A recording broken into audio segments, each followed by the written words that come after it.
Gloire à toi, Seigneur. Seigneur, merci, c'est vrai. Nous chantons, nous élevons ton saint nom, nous louons ton saint nom. Seigneur, c'est vrai, comme nous l'avons dit dans la louange, nous voulons voir ta gloire. Alors merci pour ce message de ce matin qui, Seigneur, nous le croyons, va nous rapprocher de ta gloire, nous rapprocher de ton trône, nous rapprocher de toi, Jésus. Alléluia, merci Seigneur. Alors le titre du message, frères et sœurs, c'est les 4 niveaux d'intimité avec Jésus. Parce que oui, frères et sœurs, il y a des niveaux d'intimité avec Jésus. Et ce message vise à nous faire progresser. Ce message vise à nous augmenter. Ce message vise à nous rapprocher de la présence tangible, palpable du Seigneur Jésus-Christ. Alléluia. Merci Seigneur pour ce message. Notre Seigneur Jésus, il a eu différents types de disciples. Certains restaient proches de lui uniquement pour être témoins de miracles. D'autres le servaient activement, très activement. Quelques-uns d'entre eux, pas beaucoup, mais quelques-uns d'entre eux entretenaient avec lui une intimité beaucoup plus profonde, frères et sœurs. Alléluia. Ce message, frères et sœurs, quelque part, c'est un message d'introspection, de retour sur nous-mêmes, de pouvoir à un moment donné se dire, Seigneur, où en suis-je vraiment avec toi? Où en suis-je vraiment avec toi? Au cours, peut-être à la fin de ce message, la récompense va tomber, frères et sœurs. Peut-être que ce ne sera peut-être pas, après tout, pendant que vous entendrez ce message, mais vous repartirez chez vous avec ce message. Et vous pourrez vous poser cette question chez vous. Où en suis-je réellement avec toi, Seigneur? 4 niveaux, frères et sœurs. 4 niveaux d'intimité. Le premier niveau, c'est le niveau le plus éloigné du Seigneur que la parole de Dieu appelle la foule. Cette foule est intéressée par Jésus, mais elle n'est pas du tout engagée. On va le lire dans Matthieu 14, 14. Matthieu chapitre 14, verset 14. À cette nouvelle, Jésus partit de là dans une barque pour se retirer à l'écart dans un lieu désert. Et la foule, l'ayant su, sortit des villes, et le suivit à pied. Quand il sortit de la barque, il vit une grande foule et fut ému de compassion pour elle. Et il guérit les malades. Alléluia. Merci Seigneur. Voyons un mot qui nous frappe ici, c'est ému de compassion pour elle. Alléluia. Quel que soit notre niveau avec Jésus, il nous aime. Il nous voit, alléluia, et il compatit à nos faiblesses, et il ne nous condamne pas, frères et sœurs. Alléluia. Peut-être es-tu dans la foule, sache que Jésus te voit, t'aime, et il compatit pour toi. Et il te dit, viens mon enfant, viens, rapproche-toi. Et pour nous montrer qu'il nous aime et qu'il compatit, parce que l'amour de Jésus, c'est pas que des mots, c'est avant tout des actes. Eh bien, il va guérir les malades. Son bras est assez long pour aller jusqu'à cette foule et il va toucher les foules. Alléluia. Frères et sœurs, c'est pas seulement une guérison de maladie, mais une guérison spirituelle que Dieu fait lorsqu'il guérit les foules. Alléluia. La guérison physique sert à la guérison spirituelle, frères et sœurs. Jésus se sert de cela, alléluia, pour inviter les foules à ne plus être une foule, mais au contraire à devenir ses intimes. Merci Seigneur. Vous savez, frères et sœurs, la foule, elle était composée de personnes qui suivaient Jésus, soit par curiosité, soit par besoin, soit pour voir des miracles, être guéris, bénéficier de sa providence. Je crois qu'on ne peut pas leur jeter la pierre, parce qu'on a tous besoin de cela à un moment donné. Mais, vous voyez, toutes ces personnes, elles n'étaient pas disposées à le suivre lorsque le chemin allait devenir difficile. Et à un moment donné, oui, le chemin va devenir difficile. Vous savez, sur cette planète, frères et sœurs, tout le monde souffre. Il n'y a pas que les chrétiens qui souffrent. C'est toute la planète qui est déchue. Gloire au Seigneur. Mais c'est pour ça qu'il a envoyé Jésus, afin de nous libérer de cette planète, frères et sœurs. Alléluia. Alors, quelles sont les caractéristiques de cette foule? Alors, on peut le voir très simplement, très facilement. Elle recherche Jésus principalement pour des avantages personnels. Ils font preuve de peu d'engagement véritable envers la foi, et lorsque des difficultés surviennent, beaucoup se détourne. Amen. Donc, vous voyez, ces 4 niveaux, c'est un petit peu comme une horloge pour savoir est-ce que notre temps à nous, il est bien réglé avec celui de Dieu. Qui suis-je? À quel niveau en suis-je avec le Seigneur? Laissez-moi vous lire Jean chapitre 6, versets 65 à 66. Jean chapitre 6, versets 65 à 66. Et il ajouta, c'est pourquoi je vous ai dit que nul ne peut venir à moi si cela ne lui a été donné par le Père. Dès ce moment, plusieurs de ses disciples se retirèrent et ils n'allaient plus avec lui. C'est tragique, frères et sœurs.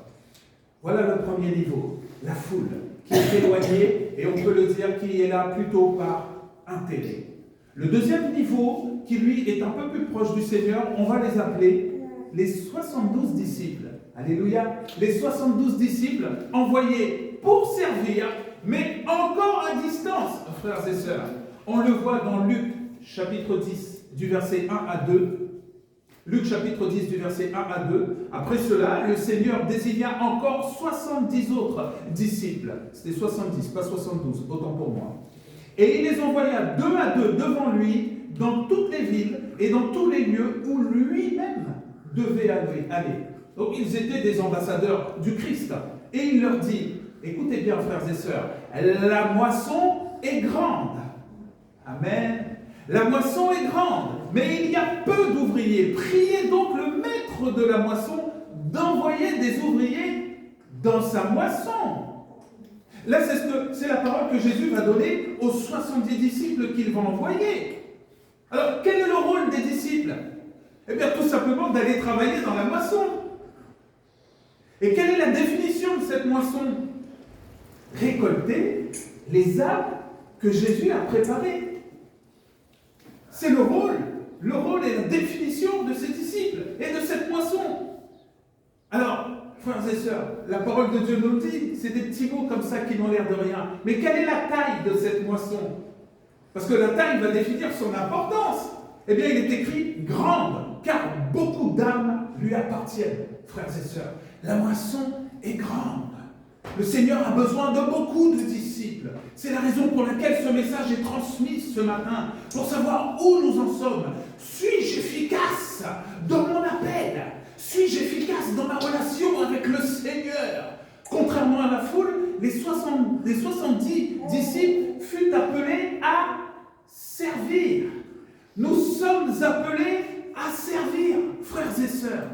Alors j'ai une remarque à faire.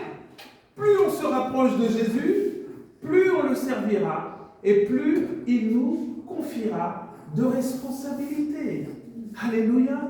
Plus il va nous confier de responsabilités. On voit bien qu'ici, il n'en avait pas du tout confié à la foule. La foule est venue pour recevoir.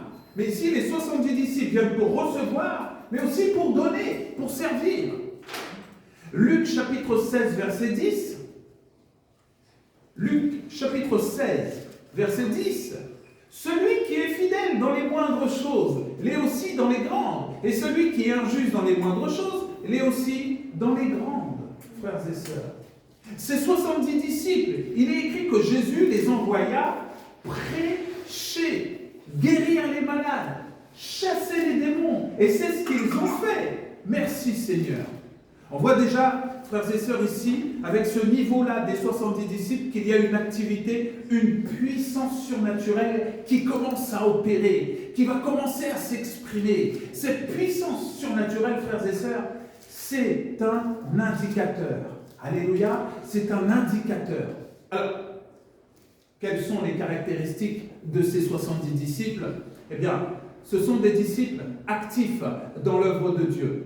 Ils participent au ministère, c'est vrai. C'est le moins qu'on puisse dire. Ils chassent les démons, ils guérissent les malades. Alléluia. Certainement, ils ont aussi des dons spirituels de prophétie, de parole, de connaissance, d'encouragement, de dons de la foi. Ils expriment la puissance que Dieu a déposée sur eux. Alléluia. C'est bien. Mais ont-ils une profonde intimité avec le Seigneur? Ils vont se réjouir de ce qu'ils font pour Jésus, par les signes et les miracles, par la puissance. Mais pourront-ils se réjouir de ce qu'ils sont? Le Seigneur nous demande d'être avant de faire, frères et sœurs. Le Seigneur nous demande de développer le fruit de l'Esprit en nous. Alléluia. C'est la première chose à faire. Comment un aveugle peut-il conduire un autre aveugle? J'aime à le répéter tout le temps, mais quand Ananias est venu voir Saul de Tarse, et il lui a fait recouvrer la vue, alléluia, et ensuite il a été envoyé, alléluia. Nous devons voir, nous devons être avant de faire, frères et sœurs. Voici ce deuxième niveau, les 70 disciples. Nous allons voir maintenant le troisième niveau, les 12 apôtres. Les 12 apôtres. Alors, eux ont été appelés à suivre et à demeurer en permanence avec Jésus, frères et sœurs. Et nous pouvons lire dans Marc chapitre 3 du verset 13 à 19. Marc chapitre 3 du verset 13 à 19. Alléluia. Il monta ensuite sur la montagne. Gloire au Seigneur, frères et sœurs. À partir de ce niveau, il est question de montagne. Nous ne restons plus en bas de la montagne. Nous commençons une ascension. Gloire au Seigneur. Mais il monta ensuite sur la montagne. Il appela ceux qu'il voulut et ils vinrent auprès de lui. Il en établit 12 pour les avoir avec lui et pour les envoyer prêcher, avec le pouvoir de chasser les démons. Voici les 12 qu'il établit. Attention, il va donner des noms. Simon, qu'il nomma Pierre, Jacques, fils de Zébédée, Jean, frère de Jacques, auquel il donna le nom de Boanerges, qui signifie fils du tonnerre, André, Philippe, Barthélemy, Matthieu, Thomas, Jacques, fils d'Alphée, Thaddée, Simon le Cananite, Judas Iscariote, celui qui livra Jésus, et ils se rendirent à la maison. Et je rajoute Jules, Sophie, je rajoute notre chère sœur en Christ, alléluia, qui vient de donner son témoignage, Fabienne, je rajoute Moïse, alléluia, je rajoute tous mes frères et sœurs de l'Assemblée. Des noms, frères et sœurs. Avez-vous entendu des noms pendant que nous citions le niveau de la foule? Non.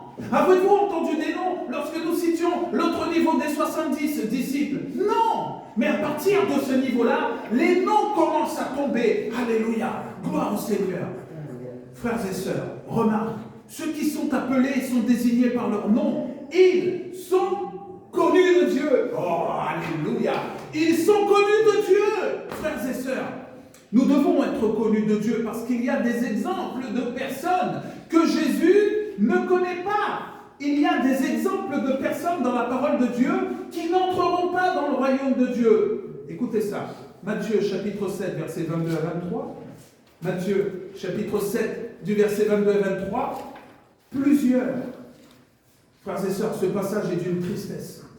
Plusieurs me diront en ce jour-là, Seigneur, Seigneur, Seigneur, n'avons-nous pas prophétisé par ton nom? N'avons-nous pas chassé les démons par ton nom? Et n'avons-nous pas fait beaucoup de miracles par ton nom? Alors, je leur dirai ouvertement, je ne vous ai jamais connus. Retirez-vous de moi, vous qui commettez l'iniquité. Ce n'est pas parce qu'on a la puissance qu'on a la communion. Alléluia. Ces gens-là qui parlent à Jésus sont des gens qui font partie du groupe précédent. En vérité, ce sont les gens du groupe des 70 disciples. Ils ont la puissance, mais certains d'entre eux n'ont pas l'intimité. Qu'est-ce que l'intimité si ce n'est le caractère? Les gens doivent voir Jésus en toi avant de te voir. Ils doivent voir Jésus en toi avant de te voir. J'étais chez mon père en Normandie, dans mon ancienne vie d'alcoolique, et je n'avais pas vu le meilleur ami de mon petit frère qui était là. Et je m'exprimais, je parlais, j'étais moi-même, et tout d'un coup, ce jeune homme me regarde et il ne m'avait pas vu depuis des années. La dernière fois qu'il m'a vu, j'avais une bouteille de rhum à la main, et il me regarde et il me dit, mais qu'est-ce qui se passe, Chrisman? Je lui dis, mais quoi donc? Il me dit, non, mais qu'est-ce qui se passe? Je lui dis, mais rien. D'ailleurs, je ne buvais plus, je n'étais pas du tout alcoolisé, évidemment. Mais il me dit, non, il était choqué. Mais qu'est-ce qui se passe? Je ne te reconnais plus. Alléluia. Mon frère, celui que tu es en train de reconnaître, c'est Jésus. Ah, le Jésus qui est en moi, que les gens voient le Seigneur qui est en nous. C'est ça le but suprême, le caractère, l'image de Dieu, c'est celle de Jésus, frères et sœurs.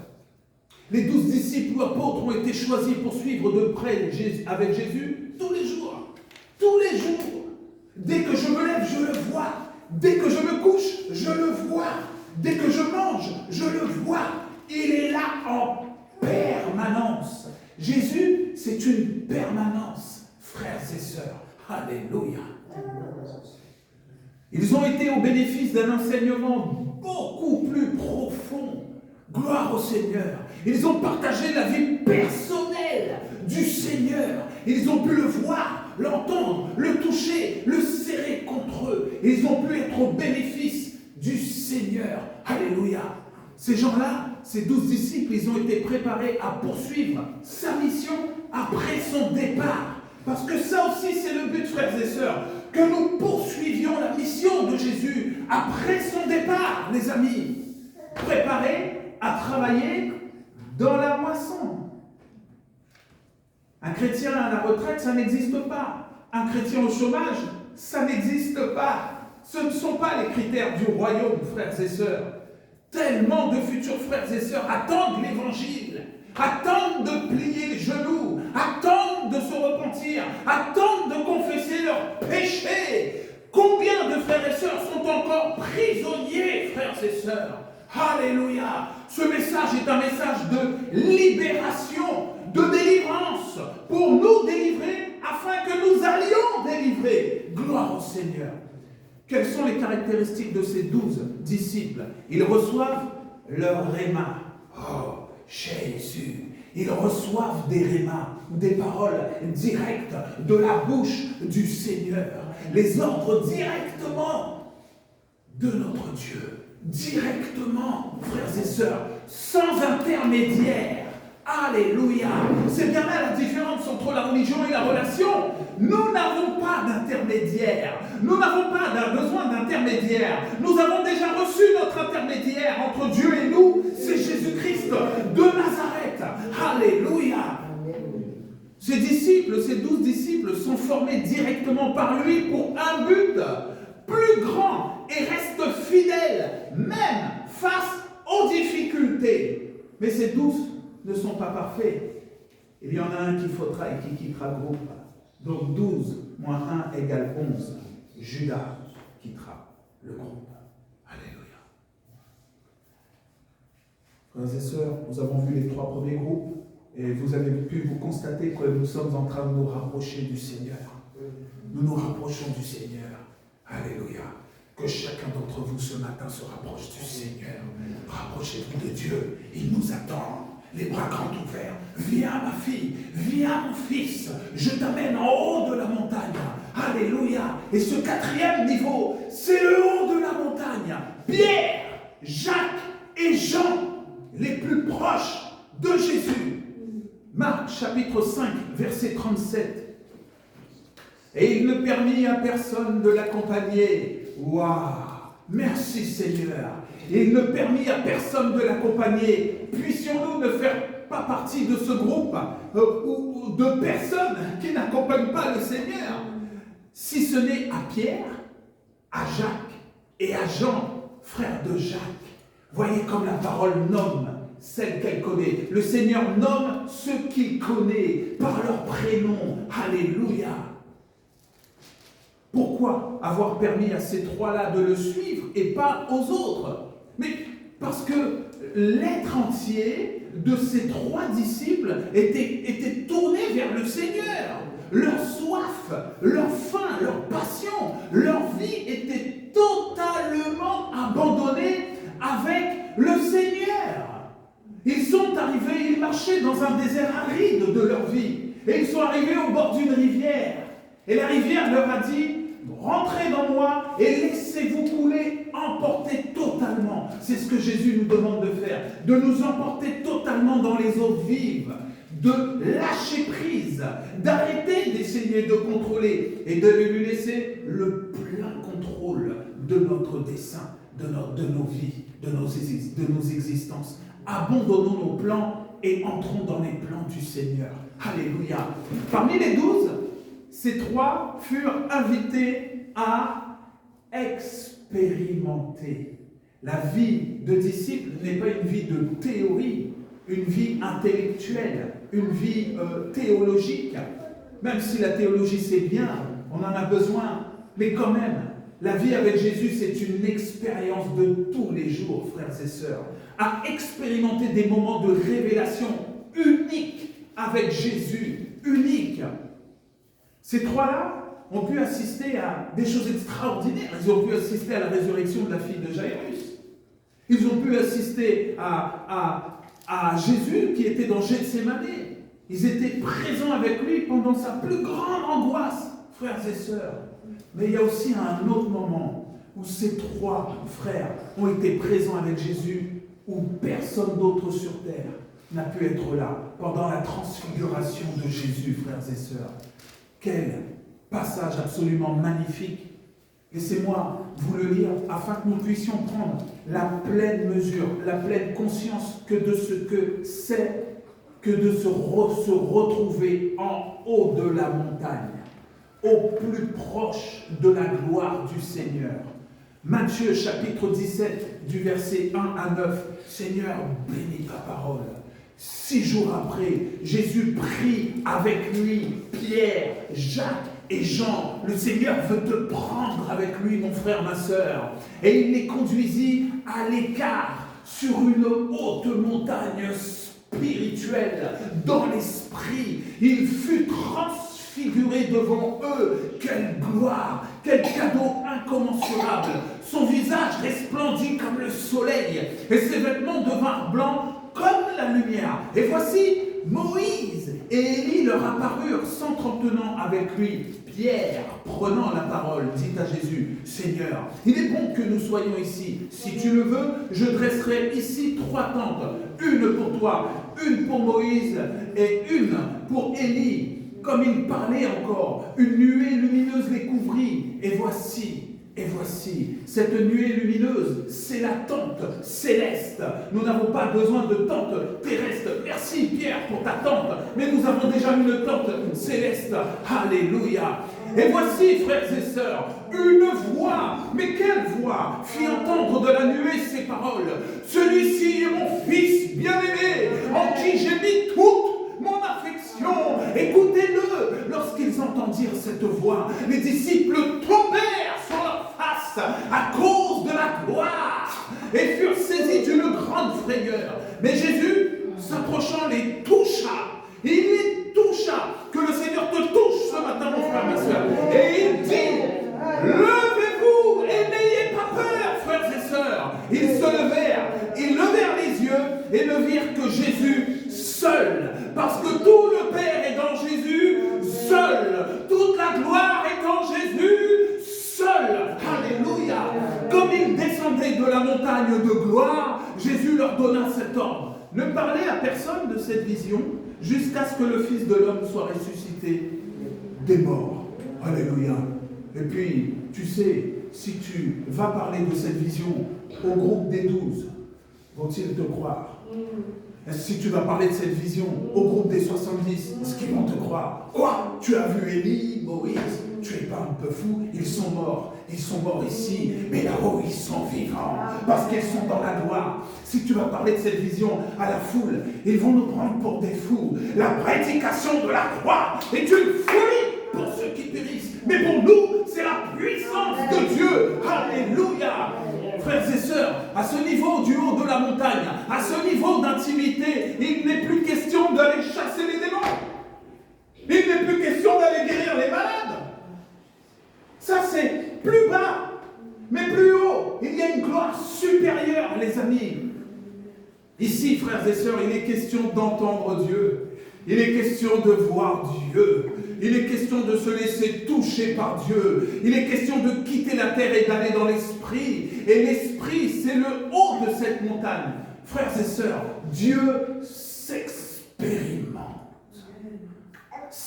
Dieu est l'expérience ultime de nos vies, de nos existences. Dieu se rencontre. Dieu s'adore. Dieu s'expérimente. Dieu s'écoute, Dieu se voit, Dieu se touche. Alléluia, gloire au Seigneur. À ce niveau d'intimité, il est question de quitter la terre pour vivre ce verset qui nous dit que nous sommes assis dans les lieux célestes en Christ. Alléluia, nous sommes assis en haut, nous ne sommes plus de cette terre. Merci Seigneur. À ce niveau d'intimité, frères et sœurs, il est question de connaître ce que Dieu connaît. Qu'est-ce que Dieu connaît? Dieu connaît Jésus. Et il nous l'offre sur le haut de cette montagne. Et il le transfigure devant nous en nous disant, voici mon fils, touchez-le, écoutez-le, suivez-le, aimez-le, imitez-le et adorez-le. Alléluia, gloire au Seigneur. À ce niveau d'intimité, il est question d'être comme Dieu est, d'aimer comme Dieu aime, d'accepter de souffrir comme Jésus accepte de souffrir. Pour nous, croyez-vous que la souffrance de Jésus soit finie parce que la croix est finie? Non, le Seigneur souffre encore parce qu'il y a des milliards d'âmes qui vont en enfer et il les voit aller en enfer et il pleure. Alléluia, alléluia. Merci Seigneur. À ce niveau d'intimité, nous allons lire un passage de la parole qui va vous attraper de l'intérieur, frères et sœurs. Ce passage, c'est 2 Corinthiens chapitre 3 du verset 17 à 18. 2 Corinthiens chapitre 3 du verset 17 à 18. Alléluia. Merci Seigneur. Oh, le Seigneur, c'est l'Esprit. Et là où est l'Esprit du Seigneur, là est la liberté. La liberté. Nous tous qui le visage découvert, contemplons comme dans un miroir la gloire du Seigneur. Nous sommes transformés en la même image, de gloire en gloire, comme par le Seigneur l'Esprit. Alléluia. À ce niveau d'intimité, c'est le feu. À ce niveau d'intimité, c'est l'onction qui coule. Alléluia. À ce niveau d'intimité, c'est le ciel qui s'ouvre en permanence. Gloire au Seigneur. Nous devenons à l'image du Seigneur. Ça veut dire que nous sommes plus proches de lui et que nous lui ressemblons. Alléluia. Alors, quelles sont les caractéristiques de Pierre, de Jacques et de Jean? Ils vivent des révélations sans aucune commune mesure avec le reste des disciples. Ce niveau est sans aucune commune mesure avec le reste des niveaux. Il n'est pas question de puissance. Il n'est plus question de chasser les démons. Il n'est plus question de guérir les maladies. Il n'est question que de Jésus et de se retrouver dans sa présence et de se laisser toucher par lui. Il posa sa main sur eux et ils levèrent les yeux. Gloire au Seigneur. Gloire au Seigneur.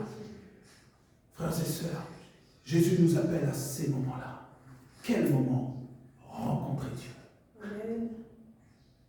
Rencontrer Dieu, frères et sœurs, ces 4 niveaux nous montrent que chacun d'entre nous, pas seulement les ministères, chacun d'entre nous, même les enfants, même les vieillards, tout le monde, dans les derniers temps, je répandrai mon esprit sur tout le monde, toutes les cultures, toutes les nations, tous les âges.